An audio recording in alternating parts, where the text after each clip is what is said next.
heute aber die Taktik von Alain Prost. Prost lässt sich heute, so hat er mir gesagt, keineswegs den Vorsprung. Welcome to Estoril, to Portugal, for this vital last Grand Prix of 1984, where, as you can see, the weather is absolutely glorious. We had terrible rain on Friday, it started to clear up yesterday, and today the sun is shining, the sky is blue and clear, the temperature is about 70 degrees, and conditions are perfect. And Patrick Torbay, as ever, has his sense of humour well sharpened, 7th on the grid, and then was Michele Alboreto, this Derek Warwick, 9th on the grid. Niki Lauda there is in 11th place on the starting grid. Just as at Germany 2 weeks ago for the Nürburgring European Grand Prix, Niki Lauda has qualified badly, but he was fastest in the warm-up this morning, and his teammate Alain Prost was second fastest, ahead of Nigel Mansell third, Elio De Angelis fourth, Ayrton Senna in fifth place, and Michele Alboreto in sixth position. There are the Constructors' Championship points, and as you can well see, the McLaren team have absolutely destroyed the opposition, with Ferrari faltering in second place with less than half the points of the Woking team, and the British John Player Special Lotus team in third position. But the story is not so much of the World Championship for constructors today, of course, but for drivers. And here, an ex-world champion himself, James Hunt. Yes, well, we've got a very interesting situation with Niki Lauda starting 11th on the grid, Prost up at the front. Remember that Niki's task is really to try and follow Alain Prost home. If Prost wins, Niki has to be second in order to hold on to that 3.5-point lead, or rather to hold on to half a point lead it would be. And there we are, the grid is now clear. They're about to start their warm-up lap. But it's a very competitive race. The cars have got closer and closer during the season, and Niki's going to have to do a lot of work to get through that pack. Senna has gone very well. There they go, off on the warm-up lap of this really superbly picturesque Estoril circuit.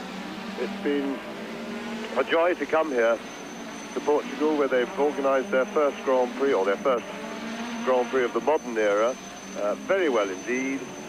And after the miserable weekend weather-wise we had at the Nürburgring and great difficulties for the drivers in overtaking, it's been a very pleasant surprise to all the people in the business to come here, get nice weather, and this very demanding, twisty, real racetrack.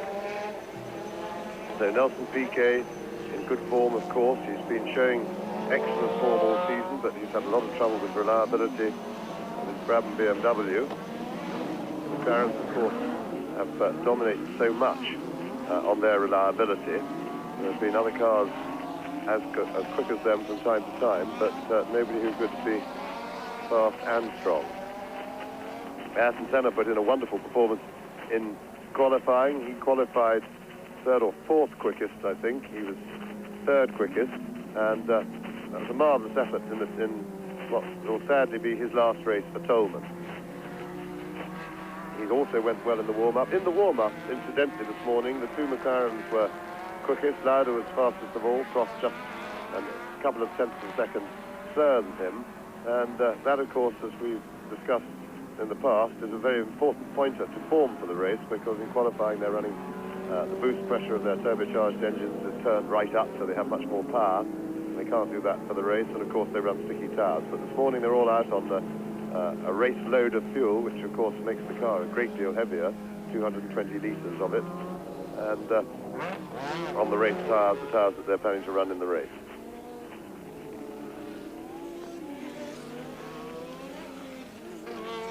Oh, you've seen the circuit, you've seen the conditions for yourself. Here's Nelson Piquet, who is just coming up in his 9th pole position of the year, going to have the reliability he needs to demonstrate the superiority as a driver that many people think he has got. Will Alain Prost let Nelson Piquet get away, or will he try to get Piquet as a barrier between himself and Niki Lauda, who, I remind you again, is in 11th position.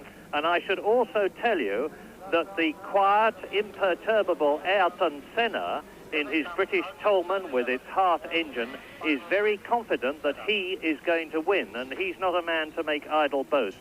He could do it. The Tolman is absolutely superb at this circuit. The suspension characteristics are absolutely right.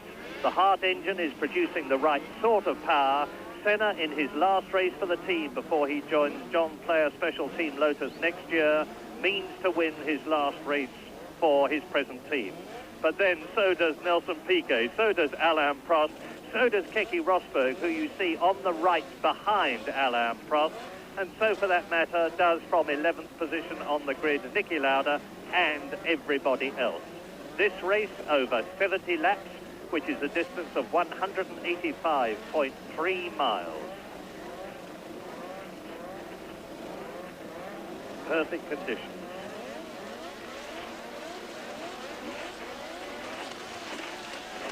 And Senna gets between Piquet and Prost. Keke Rosberg comes out from the corner, half through. Keke Rosberg, who put up an absolutely meteoric qualifying lap in the last 60 seconds of practice yesterday to qualify in 4th place from 27th, leads the Portuguese Grand Prix in his Williams Honda, which is handling better, he says, than it has in recent races, and Nigel Mansell is in 2nd place. Alain Prost is 3rd.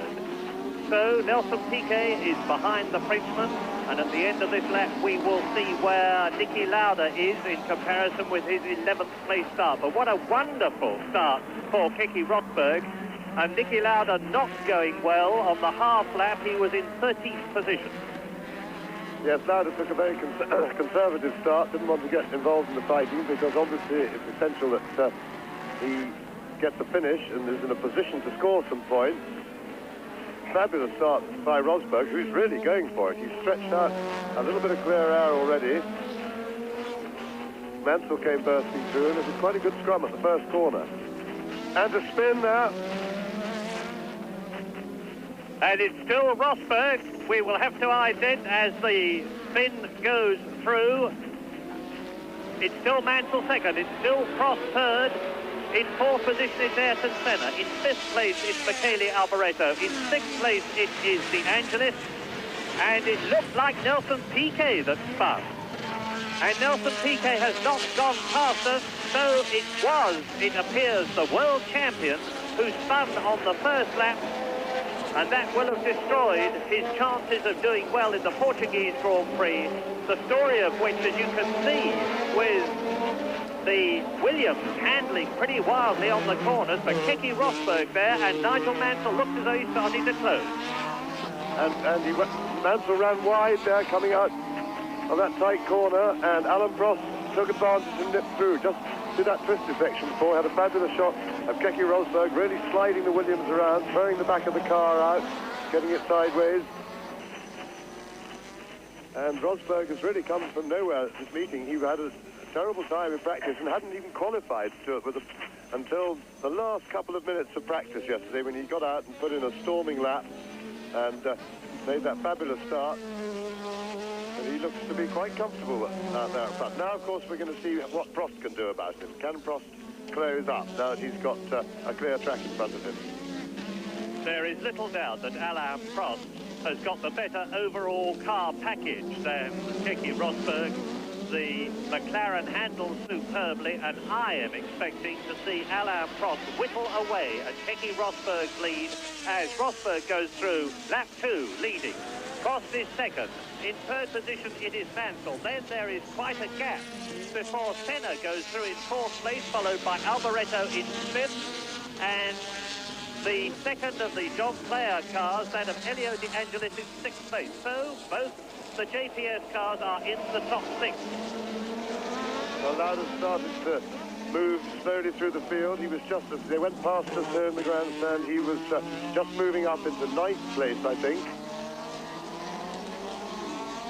Rosberg, Prost.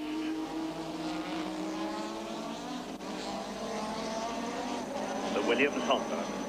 Keke Rosberg's lap when he qualified yesterday was nothing short of absolutely sensational.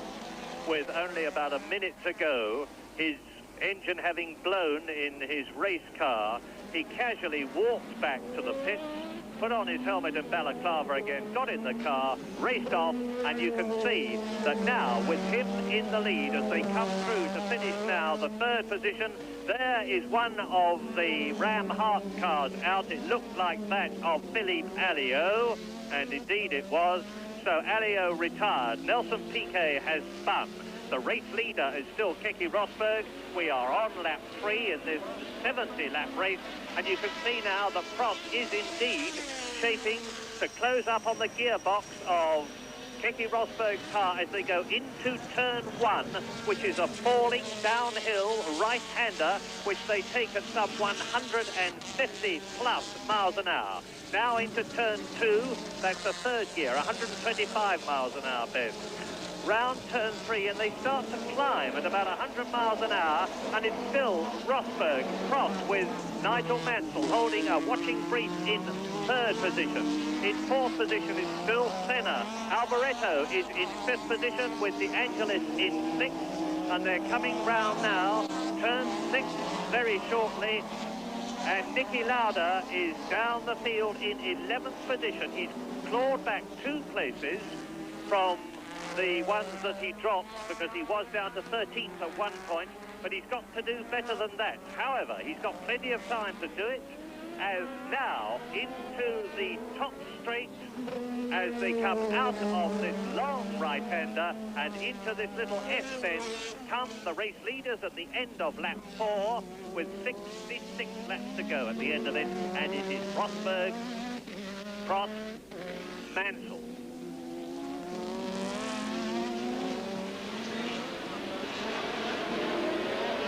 And Alan Prost now. It's be interesting to see. You see that Honda's very powerful, and the Williams Honda is, if anything, pulling away from Alan Prost on the straights, which means that he's going to have to do quite a bit of thinking and working out a way to get round Keke Rosberg. There's no doubt that Prost can go quicker if on his own, but with a straight line speed disadvantage, he's going to have to struggle. And Niki Lauda is now up into 10th position, right behind Stefan Johansson and Patrick Tambay, who are 8th and 9th, and I think is going to take them. But what a race Keke Rosberg is driving. I won't say the forgotten man of 1984, because he did, after all, win a Grand Prix. Number 6 there, Keke Rosberg won at Dallas, against the odds, on the marbles, in the streets at Dallas, and confirmed the view of many people that he's the fastest racing driver alive in Formula 1 today, and he's certainly showing that at the moment. Keke Rosberg's reflexes are nothing short of uncanny. He can stop a slide the fraction of a second after it begins. But I say again, the cool and calm Alain Prost has certainly got a better handling car, and if Rosberg has to keep fighting the Williams as he's doing now, it's going to wear even him out, and that will be Alain Prost's opportunity to get through. Meantime, it is still Mansell there in third position and not so very far behind. It is still Senna fourth, Alboreto fifth, De Angelis sixth, Derek Warwick is seventh, Tambay is eighth, Johansson is ninth, and right behind them is Niki Lauda in 10th position. The crowd rises in front of me. Did you see why, James? Yes, Lauda was just making up the place past Tambay then, and in fact, Johansson already got past Tambay and is moving ahead quite well. So Johansson's going to be a difficult one for Niki to pass when he gets there. That looks like Piquet's car parked after his spin. This is lap 6 out of 70, and this is as good a battle for the lead as we've seen in any race this year. Alain Prost, of course, will want to get into the lead and build up as much of a cushion as he can. He's not so much interested, and Nigel Mansell is gaining. Prost is not so much interested in winning his 7th Grand Prix for the year, He's got nothing to prove there. He's very, very interested in getting past Rosberg and therefore building up a cushion between himself and Lauda. I saw a little puff of smoke come from the back of the Williams then, just as he was braking a couple of corners ago. But there was a dust cloud as well afterwards, but that wasn't in fact the same. And here goes Frost having a look. Rosberg's making him go the long way round, and he's not going to do it. And Rosberg was really leaning on him there, and with reasonable justification. And Niki Lauda is now up to 9th place and chasing Stefan Johansson. He's got rid of Patrick Tambay. He's clear of that, but both Holman's going very, very well indeed this weekend. Yes, but look at this. These three going magnificently. These three being Rosberg, the leader, Prost in 2nd place, and driving in his last race for the John Player Special Team Lotus team, Nigel Mansell, who has yet to win a Grand Prix, is in very good form. I was talking to him just before the race began. He feels fit, he feels ready for it, and he really is going for a victory. And the way he has closed up on Prost and Rosberg means he could do it. An interesting situation here, because I think that if Prost could get past Rosberg, he could pull away from him. The problem, as James has said, is that Honda engine has got a lot of power. It's quicker on the straights, and that has given the chance for Nigel Mansell to close up, and you're looking at the battle for 3rd on lap 8. Yes, you see Prost getting the toe, and he's having a look down the inside. It's very dusty, the circuit down the inside, and he saw, well, he was really having a try, but Rosberg is definitely not going to make it easy for him to pass. He's very anxious for a win himself. He's had a pretty terrible season, apart from his wonderful drive in Dallas. So Rosberg, it's funny, most of these guys aren't chasing points for any reason, but of course everybody wants to finish the season on a high note. So there's going to be no help given to the two McLaren drivers. They're going to have to get on and fight for everything they get by themselves. Where is Lauda, I hear you asking, and the answer is Niki Lauda is still in 9th position. And Johansson is keeping ahead of him. Both the Tolmans going superbly, because Senna is still in 4th place behind this stirring scrap for the lead between Rosberg, Williams Honda, Prost, McLaren Tag, and Mansell in the JPS Renault. Lauda will be very happy to see that Rosberg is, at the moment at least, halting Prost's progress, which he probably will be able to see because this track turns all over the place, and you can see other bits of the track as you go, because there are a lot of sort of 180-degree corners. And now Prost having another look, but and this time he's got a good draft, and I think he's inside him. Yes, and Alain Prost takes the lead, and I'm sure he's going to pull away now.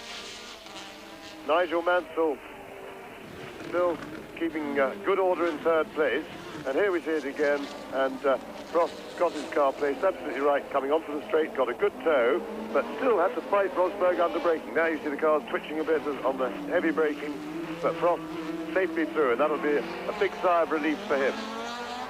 And that was lap 9, and it gives Nigel Mansell the chance to close on Rosberg and try to do to the flying thin what Alain Prost has already done.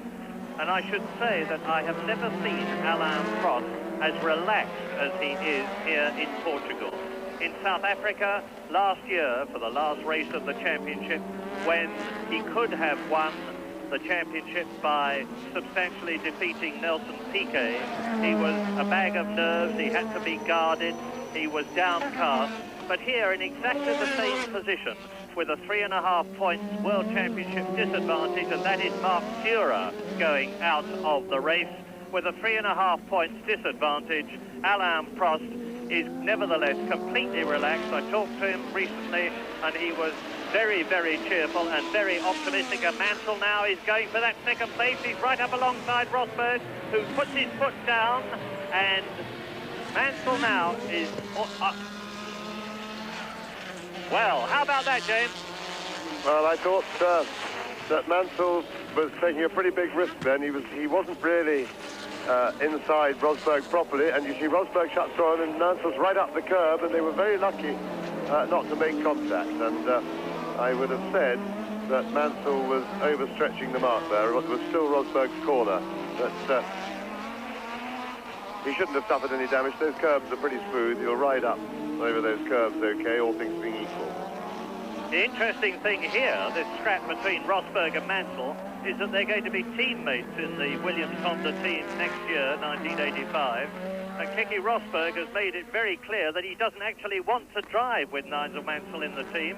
Now, how he will react to this forceful thrusting he's getting from Mansell, entirely justifiably, I should say, is difficult to judge. That was Jonathan Palmer, and now, on lap 10, it is Prost leading, Rosberg second, there he is, Mansell third, there he is, Ayrton Senna is still in fourth place, 7 seconds behind Mansell, who is third, fifth is Alboreto, sixth is De Angelis, seventh is Warwick, eighth is Johansson, ninth is Niki Lauda, and not showing much sign of catching the Swede, Stefan Johansson. 10th is Patrick Tambay, 11th is Chiva, 12th is Patrese, and this time, Keke Rosberg gets into the inside line as quickly as he can to shut the door on Nigel Mansell. And of course, as these two slow each other up, Alain Prost, with a clear track in front of him, is pulling away in the lead. Yes, well, he's doing that and going very well. As you just said, Murray, Lauda's progress really seems to have slowed down. He's got clear air in front of him, and he's making very little impression on Stefan Johansson, who's ahead of him. He's slowly catching him, but he certainly isn't looking like the sort of form that can slice him through into the second place that he currently needs to win the World Championship. So Lauda's form looks a bit dodgy. He had quite a lot of trouble with the car in practice. They had some engine trouble. They couldn't get the engine to run cleanly, and it was quite down on power. I'm not sure what his trouble is. I know he's running the same tires as Alain Prost. And up into sixth position has gone Derek Warwick by passing Elio De Angelis. Remember, the World Championship hangs on this race, and at the present moment, Alain Prost in the lead and on his way to 9 points has more than made up that 3.5 points deficit between himself and his teammate Niki Lauda, who is only in 9th position, and Mansell's going for it again, and this time surely he's going to get through, because Rosberg had to move over, and yes, up into second place on lap 10-12 goes Nigel Mansell. Now, is he going to pull away from Keke Rosberg? Look at it again, as Prost has already done. Yeah, same thing. That Williams is very fast on the straight, but Mansell that time got his toe just right, got properly ahead of him in the braking area and won the corner. Now the question is, can Mansell do anything about staying with Alain Prost, or preferably closing on him? He was very confident before the race. I'm very happy to be having a good weekend. So the JPS Lotus is having a pretty good weekend. Nigel Mansell yesterday had a presentation ceremony from the Lotus mechanics, a magnificent cluster of chromium-plated gear wheels headed by his own steering wheel, and a very emotional occasion it was, because Mansell's been with the Lotus team for 4 years, and sure enough, he is pulling away from Keke Rosberg. Question mark, is he catching Alain Prost? Well, the gap between Prost and the two of them, Mansell and Rosberg, was 8 seconds, and I'll give you the gap now, because Prost has just gone through and started another lap, as Mansell bears down on our commentary position here, and it's 9.9 seconds. And look how Senna there in 4th position, Alboreto in 5th, Warwick in 6th, De Angelis in 7th, Johansson in 8th, and Lauda in 9th position are closing up. Yes, they're concertina together. Now, if Niki can do anything about that bunch, it'll take him a while to fight his way through it, I'm quite sure of that. But then he's really back in business. What a magnificent struggle after the first two. There is the double world champion Niki Lauda, trying to catch and then get past Stefan Johansson in that 8th place. Johansson, that is the middle car of these three, who is going to lead the Tolman team in 1985. And by the way, Tolman are staying on here in Estoril next week. to give tests to Jonathan Palmer, to Roberto Moreno. Somebody has gone off the circuit. It's Philippe Streff, the Frenchman who is driving the third Renault and who has had a pretty disastrous practice period. He went off yesterday and today. I'm looking across the course and can see that Streff has gone off. But look at this. Senna fourth, Alboreto fifth, number 11, De Angelis sixth, number 20, Stefan Johansson in the black helmet, then Niki Lauda. And Johansson trying to go round the outside of De Angelis as they go into turn one, and that's no place to try and pass. Yes, Nicky's got quite a problem on his hands because Johansson and De Angelis are really bashing away in front of him, and he, above all, has got to keep out of trouble. So he can't afford to get into the scrap too much, but on the other hand, he can't afford to sit behind it indefinitely. So Nicky's really got to have a bit of a go at some stage, but what he may be doing is hope that they'll get tangled up between themselves, and has De Angelis having another look. Oh, sorry, Johansson having another look around De Angelis, but De Angelis is having none of it. And the one problem for the McLaren is that it's not super fast on the straight. It's far and away the best handling chassis. They run a lot of downforce on the car, which doesn't help their straight line speed, obviously. But it does make passing very difficult on a track like this, as we saw even the difficulty that Prost had in getting past the Williams Honda at Rosberg, and then we saw how he absolutely flew away from him the moment he was passed. Now, look at this. 7th, 8th and 9th. De Angelis, Johansson and Lauda. Ahead of De Angelis in 6th position, and the last one in the points, Michele Alboreto. There is the Italian. And look at this. And the man who spun off across the course in the Renault was not Philippe Streff, it was Derek Warwick. So Warwick has gone plunging down into about 11th position. And now, as you look at Niki Lauda, trying to get up ahead and into the points and to preserve his chance of getting the World Championship, there he is. It is Alain Prost leading Nigel Mansell by 9 seconds. Mansell 4 seconds ahead of Rosberg, third. Ayrton Senna 3 seconds in 4th place behind Rosberg. 5th is Alboreto. 6th is De Angelis. 7th, 8th and 9th, Johansson, Lauda and Tolbe. Well, now, this is a possible chance for Nicky because Stefan Johansson has got a bit of space in front of him now and is no longer, for the moment, having his huge battle with Elio De Angelis. So Nicky has got to try and get onto the main straight past the grandstand in exactly the right place to get a bit of a toe and then pass him into turn one, because that seems to be the popular spot. But it's most important how Nicky positions himself relative to... And there you see the gap between Prost and Lauda. It's only 21 seconds, but the problem is there are a lot of cars filling those 21 seconds. Now, has Nicky positioned himself right to get a toe? He's just about right. He's going to have to do a pretty brave bit of braking at the end of the straight. That's... no, he had a look, but the Coleman is really very quick in a straight line. Credit to their chassis, of course, to aerodynamics, and of course to Brian Hart, who's done such a good job developing the Hart turbo engine. Let us not forget, as we look at this battle, that ahead of it is the second Tolman, or rather the lead Tolman, is Ayrton Senna, driving in his last race for the Tolman team in 4th position. And Lauda, of course, with Warwick having spun, and by the way, Warwick's been in and changed all his tyres, Lauda is now up into 8th position, 2 places off the points. I should also point out that Nelson Piquet seems to be back in the race and going, so he didn't actually stop, and he's in fact worked his way up to 17th place or so. So Nelson Piquet, do not discount. He's quite capable of getting his car into the points from that range. 51 seconds behind the leader, Nelson Piquet. Lap 16 out of 70.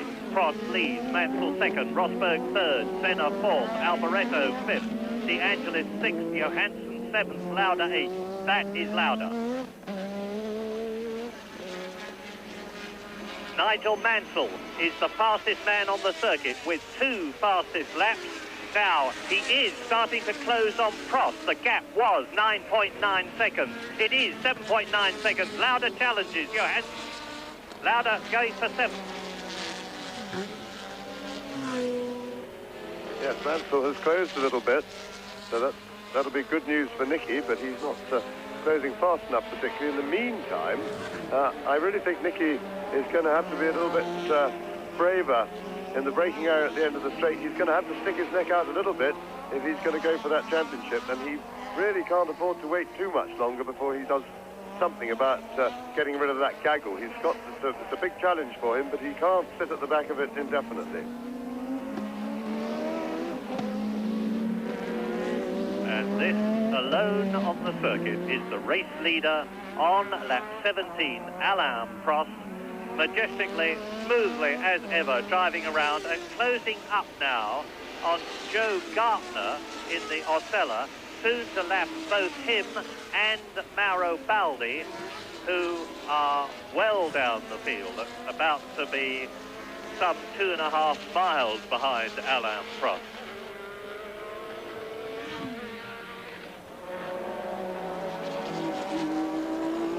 Prost has already won 6 events this year, 6 of the World Championship Grand Prix races. This small, quiet, mild Frenchman is transformed when he gets into a racing car, and you can see for yourselves now that he will soon be going past the Osella with its V8 Alfa Romeo engine, and I don't think any of the Alfa team's powered cars, that is to say the Osellas and the Alfa Romeos themselves, are expecting to finish this race, and past the Osella goes Alain Prost, because the Alfa Romeos are extremely thirsty. That means to say that Chiva, Patrese, Gartner and Ginzani are all suspect. Look again at this passing manoeuvre by Alain Prost coming up and taking the Osella. And I just noticed around the back of the circuit that I think Stefan Johansson has got past Elio De Angelis, and so Nicky now has a new challenge. He has got De Angelis to have a go at, and he may or may not find that easier. He still, of course, is going to have to pass Johansson sometime.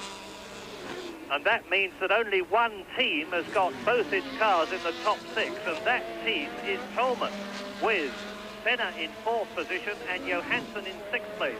As we look at the 2nd place man, Nigel Mansell, on lap 19, the order: Prost 1st, Mansell 2nd, Rosberg 3rd, Senna 4th, Alboreto 5th, Johansson 6th, De Angelis 7th, Lauda 8th, Tombe 9th, Chiva 10th, and Patrese 11th. Nicky Lauda has passed Elio De Angelis. He was in the process of passing him as he came past our grandstand here, and so Lauda has moved up into 7th place, I think. That makes him, and he's now got a little bit of air before he's got to chase. He's chasing after Stefan Johansson once again.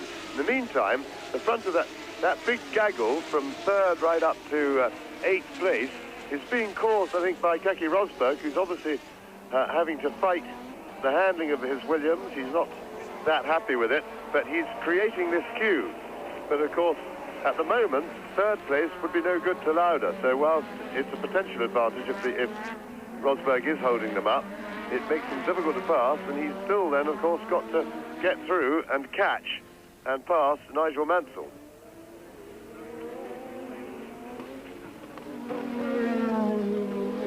Rosberg in 3rd position is 16 seconds now behind Mansell, and as James has pointed out, he's got the bunch behind him closing up, and Senna is soon going to be challenging Keke Rosberg for 3rd position, and Senna has got right behind him 5th Alboreto, 6th Johansson, and look at this, there is Senna, Rosberg, Alboreto, Johansson, and there Lauda. Lauda coming out now, he's going to go for Johansson, who just moves across that fraction to hold his line. Yeah, I really think Lauda's got to show some more aggression there. Of course, it's easy for me to sit up here and talk like that, but we've seen Prost come late onto the brakes and pass from that sort of area. We saw Mansell do it, and Lauda is really going to have to stick his neck out a little bit at some stage. But he just hasn't got the straight line speed. He obviously has got a very difficult decision to make, because he obviously can't afford to risk getting himself out of the race. On the other hand, there's no point in being third.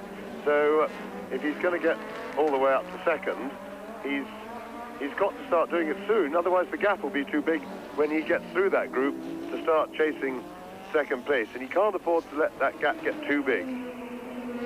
And you must have seen that now in third position it's Ayrton Senna, and the queue being led by Keke Rosberg is with Rosberg in fourth position, Alboreto fifth, Johansson sixth and Lauda seventh, and there are the sixth and seventh men, Stefan Johansson in the Tolman and Niki Lauda as Senna, Rosberg, Alboreto, and that is Michele Alboreto, who's finished second in the two last Grand Prix in Italy and at the Nürburgring, goes through in his new M2 Ferrari. That is Stefan Johansson. He is in sixth position, and we are on lap 21 out of 70 in what is turning out to be a tremendously exciting and competitive Portuguese Grand Prix. And I should report that Nigel Mansell is still slowly but surely catching Alan Prost. He's closing that gap for the lead. That caption says 7 seconds between Prost and Mansell. It is actually just a whisker now over 6 seconds. Nigel Mansell, driving a typically gritty and determined race, is closing on Prost, and I do not think that at this stage of the race, lap 21, that is because Prost is slowing down. And that must be Jacques. I can't see whether that's Jacques Lafitte's car or whether it can't be Rosberg's. He's out on the circuit, so Lafitte has been into the pits. Well, it is in the pits for tyres. Piquet, I remind you, is coming up through the field. He's now in 15th position. And on lap 22, as we look at Michele Alboreto with Johansson and Lauda right behind him, with Rosberg and Senna in front of him, with Patrick Tambay coming through, the order is Prost, Mansell, Senna, Rosberg, and Lauda tries again to get past Stefan Johansson, who's seeing Lauda big in his mirrors, moves across that fraction, which he's perfectly entitled to do. They've gone round turn 1, now into turn 2, into turn 3, which leads into the uphill section, which you are looking at now, which goes left at turn 4. Jacques Lafitte back in the race, running wide, and Niki Lauda, I think, flat spotted his tyres there. Well, he was having a look down the inside, Stefan Johansson, and I think he just locked up the brakes a little puff. I doubt whether a little lock like that would flat spot the tyres, or not bad enough to be a problem for him, one would hope. So, Lauda beginning to, and there's a little bit of liquid or something coming out of the back of Lauda's McLaren. It didn't look 100% healthy. We'll keep an eye on that. It was just sort of liquid. Yes, and you saw it then. And something is definitely coming out of the back of Nicky's car. So we'll keep an eye on that. That may mean it's got a limited life remaining. That is a danger signal, because the McLaren team have had trouble with excessive water consumption in their V6 turbocharged tag engines. Let us hope it's not going to hit Niki Lauda again, as Rosberg coming towards us in fourth place, heading the Scarlet Ferrari, and that is Philip Streff. Now that is Philip Streff, I promise you. Number 33, Philip Streff, who I accused of spinning off before when it actually turned out to be Derek Warwick, has spun off.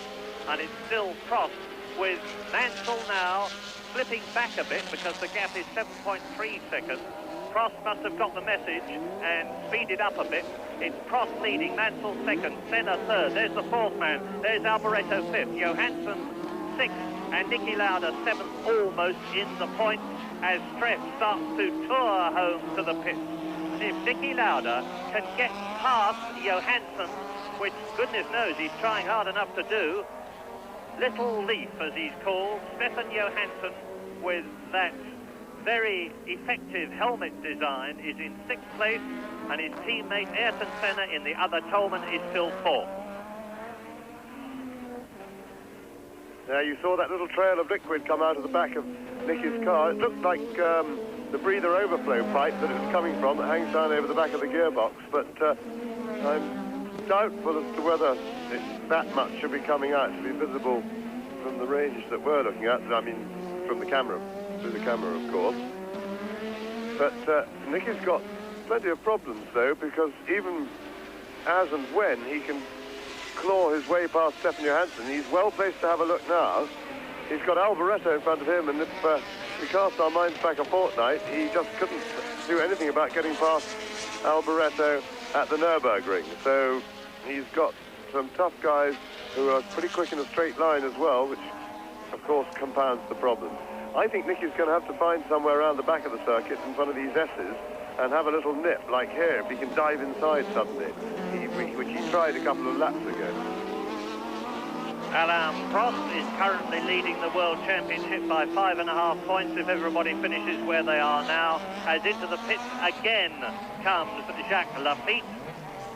Jacques Laffite's driving his last race for the Williams-Honda team before it is rumoured he returns to the Ligier team next year, and he's had a poor season indeed driving for the Didcot team, and although he'll undoubtedly be very sorry to leave Williams, he may feel happier psychologically as a Frenchman in a French team back with Ligier next year. Anyway, it is Prost leading, it's Mansell still second. The gap is increasing now between Prost and Mansell. Alain Prost is once again demonstrating his supreme dominance in Grand Prix racing, challenged only by his teammate Niki Lauda this year, because the gap is increasing. As Senna there third, Prost fourth, Alboreto fifth, Johansson sixth, and Alboreto, looking in his mirrors, sees Johansson who moves across in front of Lauda, and again the Austrian fails to get through. These three are incredibly closely matched.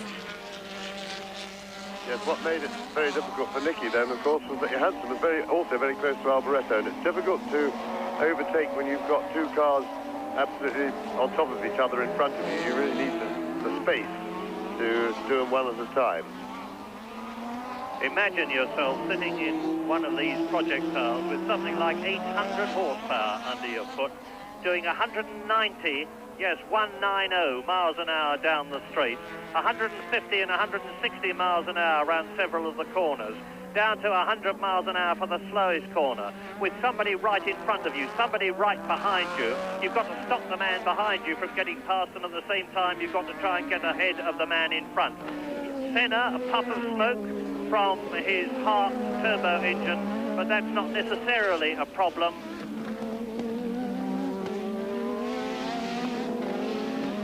That's Alboreto, fifth position.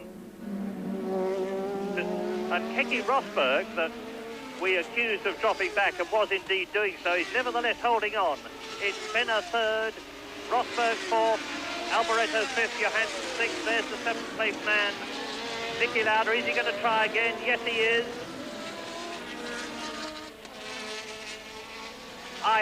Is it possible, James, you know the tactics, that Lauda is feinting in exactly the same place with Johansson lap after lap, so that he can dive round the other side somewhere else? No, I don't think so. I think he's getting out there having a look, but maybe he's not 100% happy with his brakes, because I really think that if Johansson's braking in the normal place, Nicky could find a way to just leave it a bit later and then scrabble his way around onto the inside of the corner and slip through. I mean, he has really got to make his move soon, because if and when he can get past this group, there's already a 24-25 second gap from Senna in third place up to Nigel Mansell. So, and Mansell and Prost are having their own big battle up front. The gap's moving around by small amounts, and it's sort of going up and down, and it's fairly stable around about sort of between 6 and 8 seconds.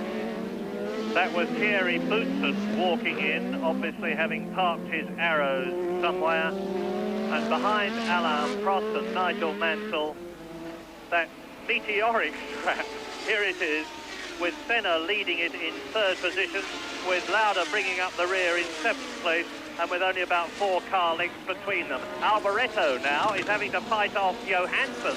Alboreto, who is in fifth position, with Rosberg still in front of him fourth, Senna third, Mansell second, and Prost leading.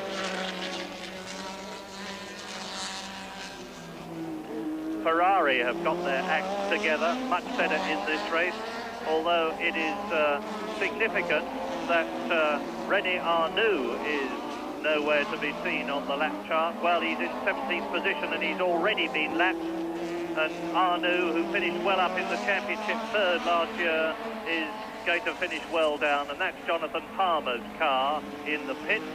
So with Alio out of the race, with Palmer, who is going to be testing one of the Tolmans next week, with Roberto Moreno and Manfred Winkelhock.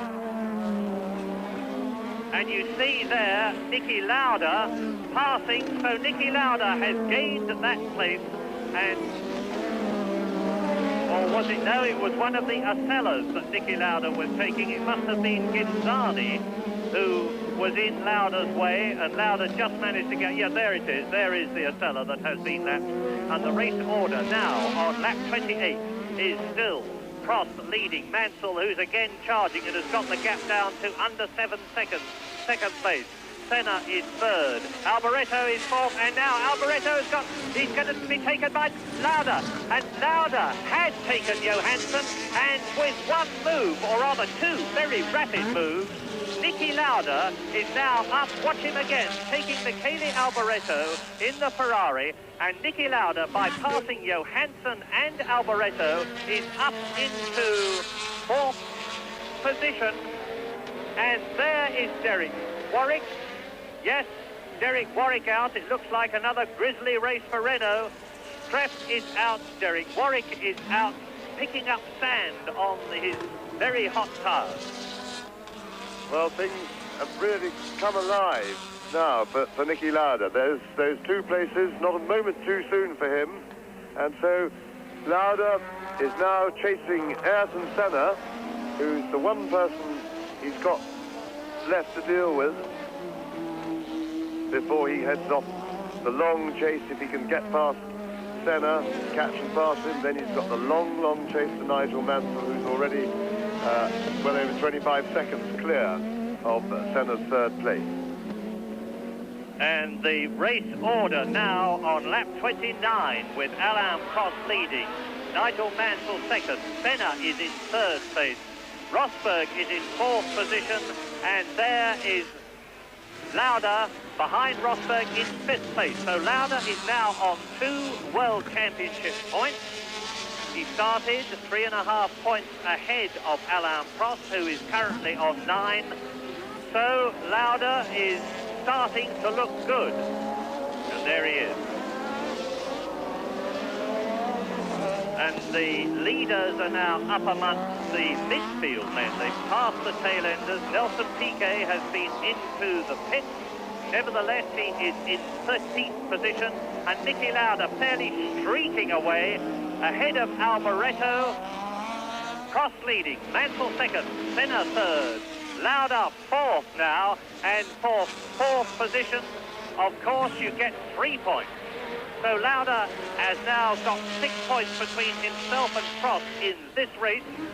And so that means to say that Prost is leading the championship by 2.5 points. It's getting very, very tight indeed. There is the leader.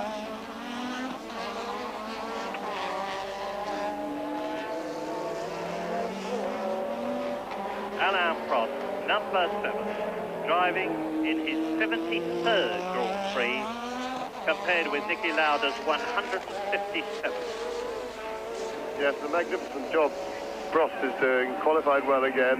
He's leading the race comfortably and sensibly, and of course it's a difficult task for him because that's all he can do. That's a 100% job if he can keep it there till the end of the race, and there's nothing he can do about the championship result because it's up to Lauda what he can do behind. Lauda, of course, while Prost stays out front, has got to finish second to win the championship, which in that case, if he could do that, he'd win it by half a point. Couldn't get closer than that. Well, I can tell you that Stefan Johansson is in the pits, and it looks to me, with the nose off the car as we're looking at it, and you see Alain Prost go through, as though the Tolman of Stefan Johansson is definitely in race retiring trouble. As you look at the second place man, Nigel Mansell. Now, we haven't seen Mansell for a long time. Senna is still in third position, and Niki Lauda behind him, ahead of Michele Alboreto. There's Prost.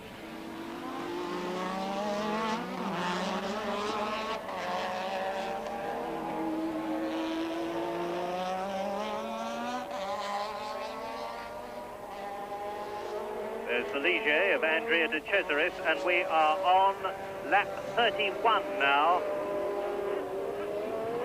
As Lauda goes past the Williams, and he is definitely in fourth position.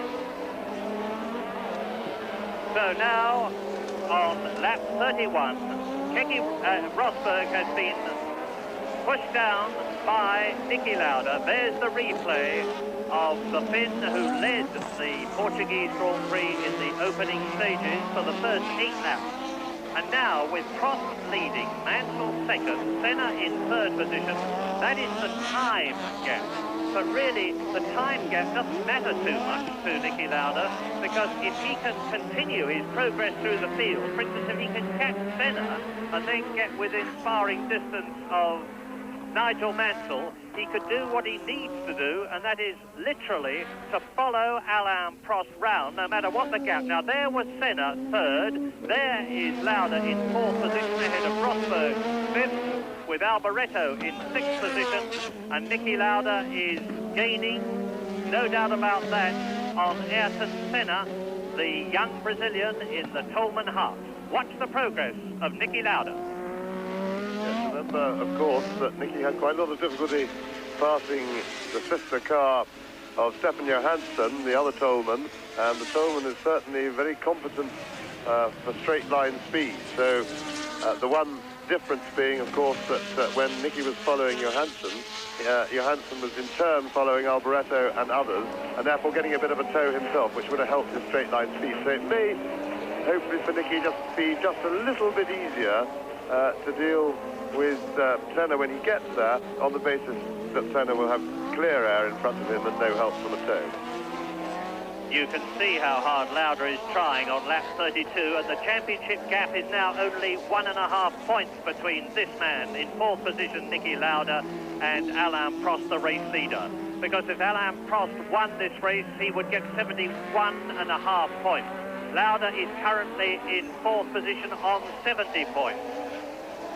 And if he gets up another place, it's going to be almost even Steven, and he's now up with, that looks like Manfred Winkelhock as opposed to Nelson Piquet, it was. And since I haven't mentioned Winkelhock before, I should tell you that Theo Fabi had to sadly return to Italy due to the death of his father, as a result of which Manfred Winkelhock was most dramatically brought into the Brabham team. There is Senna, who is third. And he has now Niki Lauda right behind him in fourth position.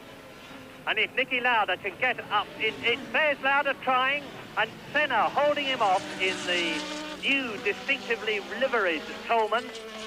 Ayrton Senna, who finished second at Monaco in his first season of Grand Prix racing, now engaged in a wheel-to-wheel almost battle with Niki Lauda for third position.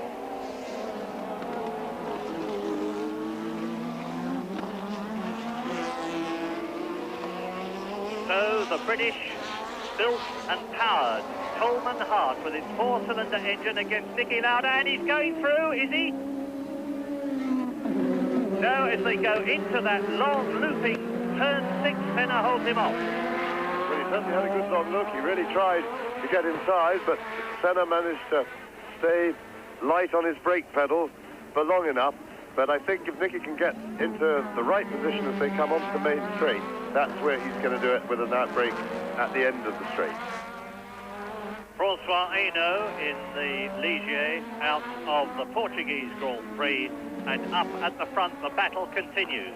This battle between Senna on the right in the Tolman, Lauda on the left, and they're battling for third position. Still Prost first and Lauda second, and Lauda is going through this time, surely. He's got the line, and yes indeed, as they go into turn 1 at the end of lap 33, Lauda is up into third place, only Mansell between him and his teammate Prost. Yes, Lauda really going then. Well, they're showing us the wrong bit, because he made this overtaking manoeuvre by his speed through the corner onto the straight. And in fact, Lauda was way quicker than Senna through that corner. He left enough air between them before the corner so that he didn't have to lift coming through it, and he really just swept past him on the straight, as we saw then. So, battle is really joined now. Niki Lauda up into third place, but he's some 36 seconds behind Nigel Mansell, so he's got a long, long chase. And that's the race leader, Alain Prost. His teammate and the only man that could deny him the world champion, now 2 places behind him. And of course, there is of course one other person who can deny him the championship right now, and that is Nigel Mansell, because Mansell has got a bit closer to Alain Prost, is now only 5 seconds behind him, and of course these gaps now, they're in traffic and lapping back markers, so the gaps sort of tend to yo-yo a little bit as the leader gets held up a bit, and then he's off and running, and the chap behind gets held up a bit subsequently. But of course, remember that the leader is always the first person to arrive when you're being lapped, so if anybody's not going to notice or be ready to be lapped, it's usually the leader who gets the worst treatment. Once he's gone past, then drivers are looking out for the next ones to come through. So Lauda, of course, will be in 2 minds. He'll be praying on the one hand for Mansell to slow down and get into his sights where he can catch him. On the other hand, if he finds it difficult to catch Mansell, he'll be cheering like mad for Mansell to get a move on, get up behind Prost and try and pass him that way. But certainly it's a magnificent drive from Nigel Mansell, and probably one of the best of his career, the best placings. And as Prost is pulling out, overtaking another back marker, carving his way through the traffic. And I've got the watch running to give you the gap between Prost, the leader, and Nigel Mansell in second place, and the answer is 9.45 seconds. So despite the traffic, the man that you're looking at, number 7, Alain Prost, on lap 35, which is exactly half distance in this 70-lap race, is easing away from Nigel Mansell, who presumably is having more trouble than the Frenchman in the traffic conditions. Alain Prost leads on lap 35, Nigel Mansell second, Niki Lauda in third position ahead of Ayrton Senna in fourth place. Rosberg is fifth and Alboreto is sixth. Then it's Torbe seventh, De Angelis eighth, and De Angelis is the last man not to have been lapped, because Riccardo Patrese, who is in ninth position, has been lapped by Alain Prost. You just saw it happen. And Alain Prost, therefore, has lapped everybody up to 8th position, Elio De Angelis, and certainly at the moment looks as though he's on his way to an incredible 7th Grand Prix win of 1984, which would almost certainly clinch him the World Championship. But if Niki Lauda can get up to that 2nd position, it wouldn't. And as James says, the man who is denying Lauda the championship, if the race goes on as it is now, is not only Alain Prost, but also Nigel Mansell, who you see coming towards you now in the distinctive black and gold GPS Team Lotus car. Now, where is Niki Lauda? The answer is a long, long way back, because the gap is something like 36 seconds between Mansell, who is second, and Lauda, who is third. Lauda is 3 seconds ahead of the 4th place man, Senna. And that will be Stefan Johansson's Tolman. Indeed it is. So Johansson is back in the race. There's Nelson Piquet, who's actually quietly got up to 12th position. As you see, Rene Arnoux's Ferrari about to be lapped again by number 8 that we are looking at now. Niki Lauda coming through to complete his 36th lap, and he does so. So it is Prost leading, Mansell second. In 3rd position, Lauda. In 4th position, Senna. In 5th place, it is Rosberg. And in 6th place, Michele Alboreto. I think, realistically speaking, that Mansell and Prost are really going too quickly for Lauda to make any real impression on them. This 36-second gap is too big, particularly as there's traffic around and everything. So I think Niki's got to just keep pressing on as fast as he can to try and bring them under pressure, and hope that pressure can put one or other of them out, or alternatively that, of course, that Mansell can catch and possibly pass Prost. That, of course, would seal the result for Lauda and win him the championship. But I really don't think he's... there we just a sort of replay of Lauda lapping Arnoux, who in fact leaves space for him and behaves quite gentlemanly. There are several things to say about the cars. The first is to remind ourselves that in this comparatively hot condition and on a very tricky course in terms of accelerating and braking, fuel consumption is suspect. I'm not going to be at all surprised to see several cars running out of fuel in the closing stages of the race. The second thing is that this is tough on tyres as well, because of the braking and acceleration. And the third is that as far as drivers are concerned, it's a very demanding race. It's not all that long compared with some of them at 185 miles. All the races have to be less than 200 miles or less. So this is not all that long a race, but the circuit with its demanding twists and turns as Jacques Lafitte comes into the pits for the third time, and its braking and acceleration is going to be tough on drivers. So, Niki Lauda now, the gap between himself and Mansell is remaining constant, and it's a pity we're not seeing more of Nigel Mansell, because in his last race for JPS Team Lotus, he's driving superbly. The highest position that Mansell has had is third position. That's to say, in his racing career, that is. He's had 5 third places and 4 fourth places, but he's never yet finished second, and he's certainly never won, despite leading in Dallas and despite leading at Monaco. So there is Lauda, in the background Arnoux, who he has lapped. You saw it happen at the halfway point of the previous lap, so that shows you how much faster the Austrian Niki Lauda there is going than the Frenchman René Arnoux in the Ferrari. And Arnoux's form has been pretty poor in the latter half of this season, and Michele Alboreto has shown himself to be the better driver in the Ferrari team in the second half of this 1984 season. But Prost leading still, Mansell second still. The story of the race is now going to be, can Niki Lauda catch and get past Mansell? If he does, he will win the championship. Because if Prost won the championship, he would have 71.5 points. If Lauda finished second, he would have 72, and that would give us the closest championship finish in the history of the World Championship Series, and that is Nigel Mansell. Now we're with the black and gold car with the distinctive red, white and blue helmet of Nigel Mansell, number 12, 30 years old, from Port Erin in the Isle of Man. He's coming up behind the Osella.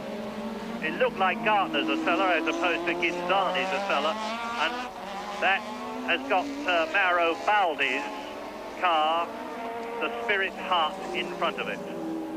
Mauro Baldi is in 16th position. It's Joe Gartner behind him in 17th place, and the fastest man on the circuit, as you see, Alain Prost, is some 1 minute 23 seconds, which is about 1.3 seconds off the pole position time of Nelson Piquet. And in one move, Mansell gets a colossal puff of dust, not smoke. Yes, I think that's probably fire extinguisher stuff that's been used on that car. One interesting point about fuel consumption here is we may, I think they just put some stuff down on the mess that car had left. So that's all it was, just his tyres kicking up the dust. But this circuit, of course, a lot of work had been done here. The circuit was covered in a lot of mud from contractors' vehicles driving on and off it. And in fact, you can see it when they were breaking down the inside at just at this point we're at now, earlier in the race. And as a result of which, the track has got steadily quicker all weekend as it's cleaned up. Now, the track is definitely quicker today than it was yesterday. Now, the quicker the track is, the higher the fuel consumption goes. So if they continue to go along at this breakneck pace, there are going to be a few question marks around people finishing around with petrol. That's one of the Williamses parked there beside the track. I can't see whose it is from this angle. There's no driver to identify. He's gone. Off on his way home. But this could well be a problem. And if it becomes a problem, I think McLarens are pretty confident that that their fuel is okay. Their engine is very economical, very efficient, and I'm quite sure they will have left plenty of margin. However, I'm not so sure that Mansell will have been sent out with a big margin. Incidentally, that was Rosberg's car that we saw parked beside the track then. He was running in 6th place, so it was a fine drive by Rosberg against quite a lot of difficulties. The car really handling quite a difficult fashion, but it was all for nothing because he stopped, appears to have broken down. So there we are. So Niki Lauda has in fact made quite a bit of progress on Mansell. He's now under 30 seconds behind him, but I still don't think it's going to be enough. So it's really a question of keeping the pressure on and hoping that Mansell keeps going absolutely flat out, chasing Prost, either with a view to passing him, but that's now getting a bit difficult because Mansell, with the aid of the traffic, has dropped back quite a lot on Prost now and is really losing touch. So what Niki doesn't want to happen is, of course, for Mansell to ease up and come back towards him gently, and thereby conserving fuel for a final sprint late in the race. Nigel Mansell there, number 12, one of these depressing people who seems to do everything terribly well. A trained engineer, qualified engineer, a karate expert. I think he's a scratch golfer. He's a qualified pilot, and his great hobby in life is fishing, and he certainly gets plenty of that at Port Erin in the Isle of Man where he lives. And he's driving a magnificent race because he's absolutely on his own, as you can see, with Prost some 16 seconds ahead of him, with Lauda some 30 seconds behind him. There's the race leader, Alain Prost, in the Marlboro McLaren, on his way to his 7th Grand Prix win of 1984. And if my memory serves me right, that will equal the record which has stood so long of Jim Clark in the Lotus. But of course, and this is no discredit to Alain Prost, Jim Clark, in winning 7 Grand Prix in one season, won a much higher percentage of races because in those days there were not 16 Grand Prix in a World Championship Series as there are now. Nevertheless, for Prost, there he is. To win 7 Grand Prix would be a magnificent achievement, particularly when you consider that Niki Lauda would have won 5, and thereby the McLaren team would have won 12 out of the 16 races. Prost then leading. Lap 43, Alain Prost leading, Nigel Mansell in 2nd position, some 30 seconds ahead of Niki Lauda 3rd, Ayrton Senna in 4th place, Michele Alboreto in 5th position, Patrick Tambay 6th of the champion.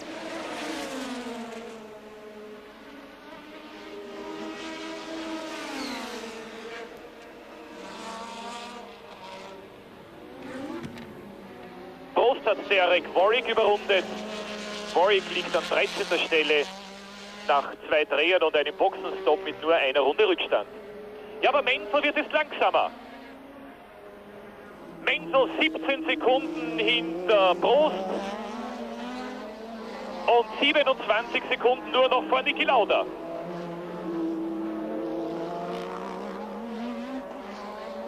Prost fährt 1,24,4 in dieser 43. Runde. Mansell 1,25,1.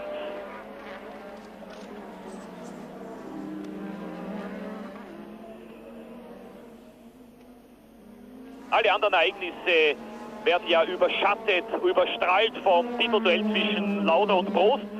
Ich sag's Ihnen trotzdem, Rosberg ausgeschieden wegen Motorschaden und Butzen ausgeschieden wegen gerissener Halbachse.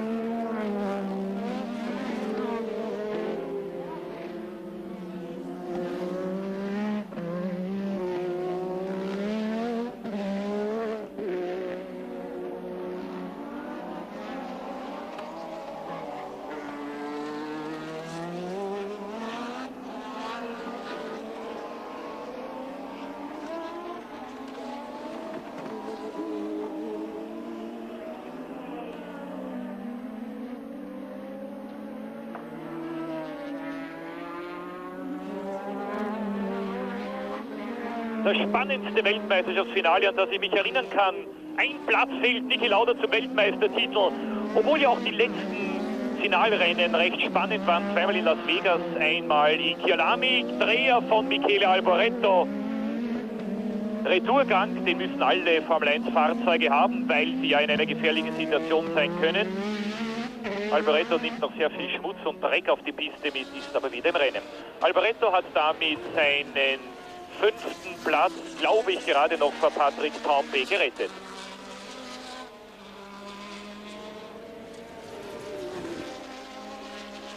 Chiva und Johansson vor Niki Lauda. Chiva hat einen sehr langen Boxenhalt, Johansson einen etwas kürzeren und 2 Runden Rückstand. Chiva, Johansson, Lauda.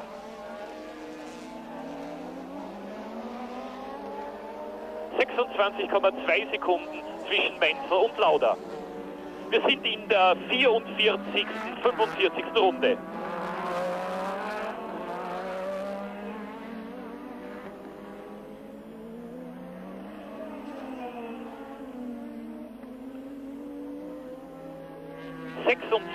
Runden noch zu fahren. Überrundet nach Patrese ist auch Tambay.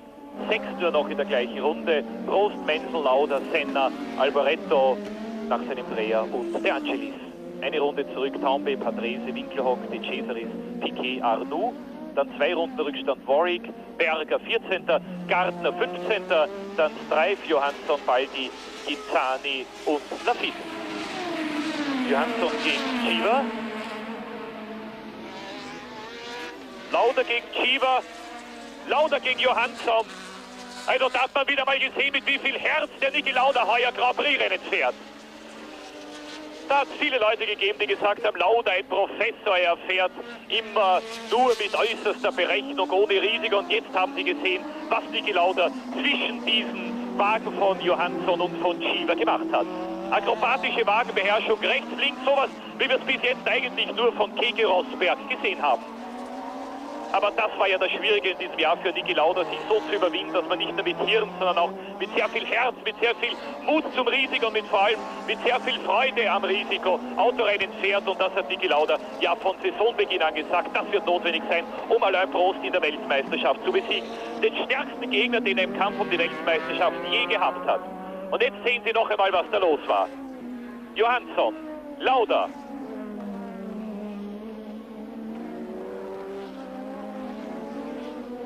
Aber der Rückstand auf Menzel 27,9 Sekunden. Lauda müsste mehr als 1 Sekunde pro Runde jetzt aufholen. Ja, Menzel, wie schnell fährt er? 1,24,5. Prost 1,24,4. Damit pendelt sich der Abstand Prost-Menzel wieder bei 17 Sekunden ein. Wie schaut es mit den Reifen aus? Menzel hat amerikanische Reifen.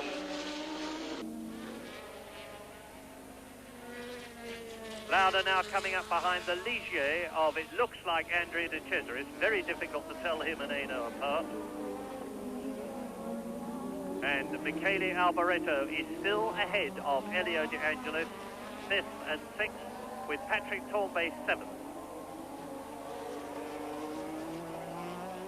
Lauda's got terrible traffic problems, and the trouble is they're all fighting amongst themselves as well at the same time, which is making it very awkward for him. He just desperately needs to get clear of all that traffic.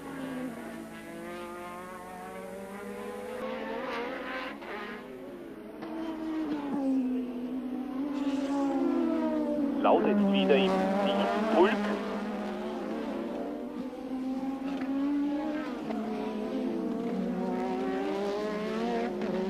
Das heißt, der Österreicher ist aufgehalten im Augenblick und gebremst auf seinem Weg nach vorn.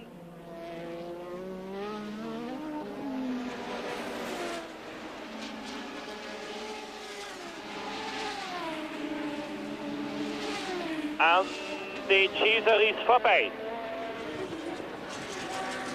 Vor ihm Jo Gardner.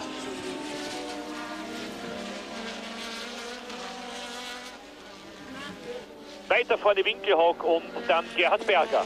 Laudas letzte Rundenzeit 1,26,9. Prost war schneller mit 1,24,1. Ui, da weiß ich nicht, ob Gardner jetzt wirklich in den Rückspiegel geschaut hat.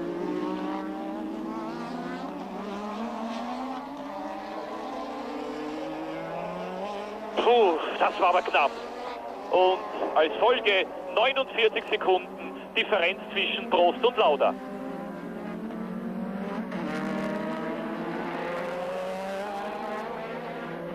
Ach, Missverständnis war das jetzt zwischen den beiden Österreichern. Yes, unfortunately that gaggle of back markers has cost Nicky a good 5 seconds on the road. He's dropped back his positions relative to Prost and Mansell by some 5 seconds roughly at a time when he really didn't need that. It was crucial that things were moving the other way. So things are looking now as if Nicky's going to have to depend on fate rather than anything he can do. I don't think he can reasonably expect to catch Nigel Mansell, and it doesn't look as if Nigel Mansell is going to catch Alain Prost. So it's a question of whether the very hard race that Mansell has put in has taken too much of petrol out of his Lotus or rubber off its tires or whatever. Kommen gesehen, er hat trotzdem rübergezogen. Dass man das auch anders machen kann, wird Ihnen gleich Gerhard Berger zeigen. Bravo, Gerhard Berger, drüben geblieben, linke Hand hochgehoben und Lauda gezeigt, überhol mich auf der linken Seite, so macht man das.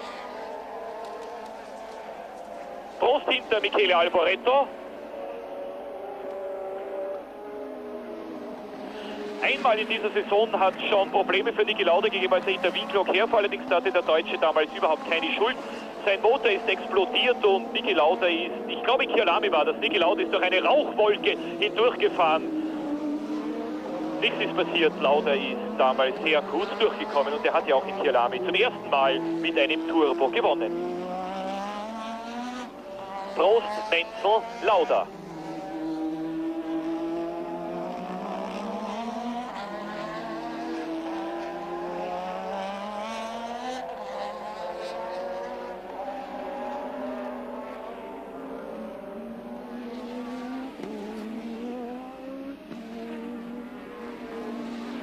Sollte es bei diesem Stand bleiben, Prost Erster und Lauda Dritter, dann wäre der Franzose mit 1,5, mit 1,5 Punkten Vorsprung Weltmeister. Aber noch dauert dieser Grand Prix von Portugal. Wir sind in der 50. Runde. Noch 21 Runden. You're watching the race leader, Alain Prost, who is 18 seconds, coming up behind René Arnoux to lap him again. 18 seconds ahead of Nigel Mansell, who is 32 seconds ahead of Niki Lauda, who lost so much time getting through the traffic. Ayrton Senna is still in 4th position and will be the next man to be lapped by Alain Prost, who has already lapped, and you've just seen it, the 5th place man, Michele Alboreto. 6th, De Angelis, 7th, Torbay, 8th, Patrese, 9th, Winkelhock, in his first race in the Brabham BMW. Winkelhock, who is testing for Tolman here in Portugal next week, and will obviously be anxious too to get the second seat in the Brabham team, which Farby has vacated, although we don't know whether he's going to retire from racing at the present moment, following the sad death of his father. And in 10th position, Andrea De Cesaris. The race leader, Alain Prost, marching round this Estoril circuit, which is a very, very great credit to the Portuguese. It was last used for a Formula 2 race in 1977. It has had to have a great deal of resurfacing and safety work done to it, but the basic configuration has proved to be excellent, and one must sadly say a sad contrast to the allegedly £21 million Nürburgring circuit in the Eifel Mountains, on which the European Grand Prix was held 2 weeks ago. So now Lauda passes the second of the two Ferraris, Prost passes, I'm sorry, the second of the two Ferraris, that of René Arnoux.